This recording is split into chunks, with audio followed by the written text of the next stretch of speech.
ডেঙ্গিতে আক্রান্ত জায়না খাননের মৃত্যু খবর জড়িয়ে পড়তে সকাল সকাল মেয়ের বাড়িতে পৌঁছন খবরাখবর নিতে। মেয়রের সামনেই মেয়ের মৃত্যুর কারণ চিকিৎসার গাফিলতি বলে অভিযোগ তোলেন নার্সিংহোমের বিরুদ্ধে।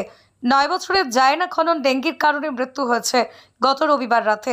কলকাতা থেকে ফিরিয়ে সকাল সকাল মৃত জায়নার পরিবারের সঙ্গে দেখা করতে যান শিলিগুড়ি পৌর নিগমের মেয়র গৌতম দের, ডেপুটি মেয়র রঞ্জন সরকার সহ মেয়র পারিষদ, বড় চেয়ারম্যান, চিকিৎসক, অন্যান্য আধিকারিকরা। ডেঙ্গিতে মৃত্যু নিয়ে দার্জিলিং সিএমওএইচ একটি কমিটি গঠন করেছেন। এর মধ্য দিয়ে সঠিক তথ্য বেরিয়ে আসবে। পৌর নিগম সর্বদা পরিষ্কার পরিচ্ছন্নতার দিকে জোর দিচ্ছে। এছাড়াও এবছর এত বৃষ্টি হয়েছে, জমে থাকা জল দেখতে হবে।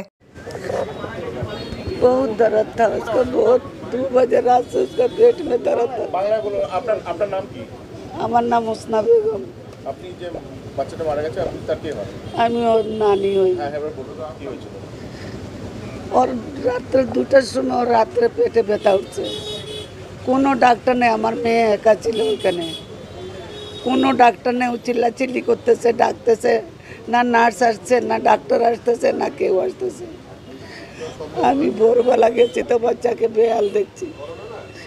যখন বাচ্চা শেষ হয়ে গেছে তখন ডাক্তার আসছে। বাচ্চা কি হয়েছিল? ডেঙ্গু হয়েছিল।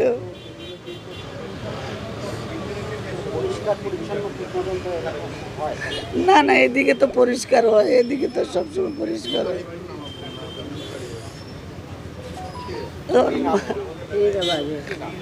কার বাচ্চা যায় না, থেকে পরিষ্কার হয় না।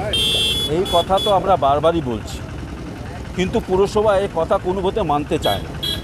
আজকে পরিষ্কার এই রাস্তায় আমরা দেখলাম কত বড় একটা ডাম্পিং রেডি হয়ে গেছে। তার থেকে বড় ব্যাপার হচ্ছে প্রত্যেক বছর পুরসভা বড় বড় দাবি দাবা রাখে, কিন্তু প্রত্যেক বছর ডেঙ্গি আক্রান্ত হয়ে অনেক মানুষকে আমরা হারিয়ে ফেলেছি।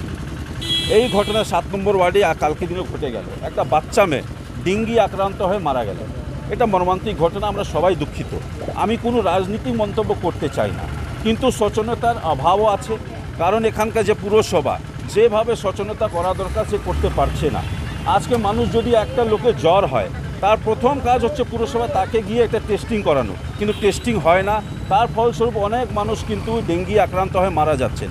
প্রত্যেক বছর আমরা দেখছি অনেক লোক কিন্তু ডেঙ্গি আক্রান্ত হচ্ছেন, তার সাথে মারা যান। তাদের চিকিৎসার অভাবে এখানে কর্পোরেশন কোনো চিকিৎসার মাধ্যম তৈরি করতে পারছে না। আজকে দিনে একটা দুঃখের বিষয়, আমরা বারবার কিন্তু পুরসভায় বিষয়গুলো তুলি, কিন্তু এরা মিটিংয়ে খালি থাকে, মিটিংয়ের বাইরে কিন্তু কোনো ব্যবস্থা নেওয়া হচ্ছে না। আজকেও একটা মিটিং ডাকা হয়েছে, আমি জানি না এই মিটিং করে লাভটা কী হবে। সে কাজগুলোকে যদি ইমপ্লিমেন্টেশন করা না হয় তাহলে এইসব ঘটনা পরপর ঘটবে। আর দুঃখের বিষয় হচ্ছে যে মাননীয় মেয়রও বারবার বলছেন আমরা এই করছি ওই করছি, সচেতনতা চলছে, কিন্তু আমি বাস্তব ঘটনা আপনাদের জানাই, শিলিগুড়ির বেশিরভাগ ওয়ার্ডেই কিন্তু সাফাই কর্মীর অভাব আছে।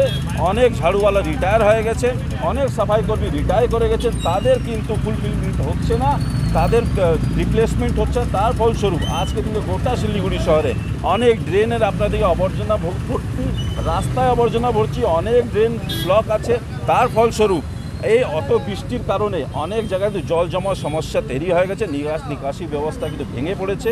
তার ফলস্বরূপ আজকে দিন দেখুন জায়গায় জায়গায় জল ভর্তি হওয়ার কারণে ডেঙ্গি আক্রান্ত হয়। ডেঙ্গি বাড়ার মূল কারণ পুরসভা।